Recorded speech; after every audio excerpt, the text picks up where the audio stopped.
विचार की बेईमानी और आंतरिक शुद्धता। ओएवेंजेल हो सेकेंडो ओ एस्पिरिटिज्म के अध्याय वांट में हमें उस विचार पर चिंतन मिलता है जिसे विचार के द्वारा पाप और व्यभिचार कहा जाता है।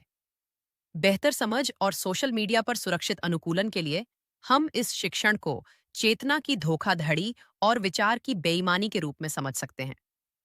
यीशु हमें दिखाते हैं कि केवल बाहरी कार्य ही महत्वपूर्ण नहीं है, बल्कि मन का इरादा और हृदय की शुद्धता भी जरूरी है। विचार क्रिया का बीज है। जब हम नकारात्मक, स्वार्थी या अपमानजनक विचारों को विकसित करते हैं, तो हम अपनी आंतरिक सद्भावना को ही खतरे में डालते हैं, भले ही वह कार्य पूर्ण न हो। इसलिए सच्ची निष्ठा मन और हृदय में शुरू होती है। क्वांटम भौतिकी हमें इस वास्तविकता को समझने के लिए प्रेरित करती है।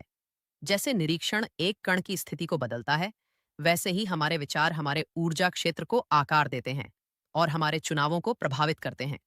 उच्च विचारों का पोषण करना अधिक जागरूक और रचनात्मक कार्यों का बीज बोना है। प्रमाणित मनोविज्ञान एविडेंस बेस्ड साइकोलॉजी के आधार पर हमें पता है कि स्वचालित विचारें भावनाओं और व्यवहारों को आकार देती हैं।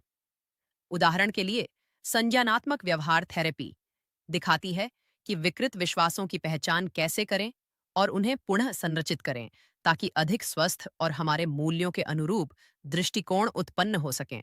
मानसिक सतर्कता बनाए रखना इसलिए एक दैनिक अभ्यास है जो भावनात्मक और आध्यात्मिक स्वास्थ्य का है। व्यावहारिक रूप में यह शिक्षण हमें अपने विचारों का निरीक्षण करने के लिए आमंत्रित करता है, असम्मान या स्वार्थ की विचारधाराओं को करुणा और सम्मान से बदलने के लिए, और अपनी आत्म जागरूकता के प्रति वफादारी का पालन करने के लिए।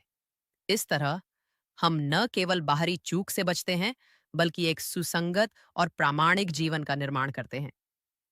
यदि इस संदेश ने आपको विचार करने पर मजबूर किया है, तो वीडियो को लाइक करें, शेयर करें और टिप्पणियों में लिखें कि आप अपने विचारों में हृदय की शुद्धता कैसे बनाए रखते हैं।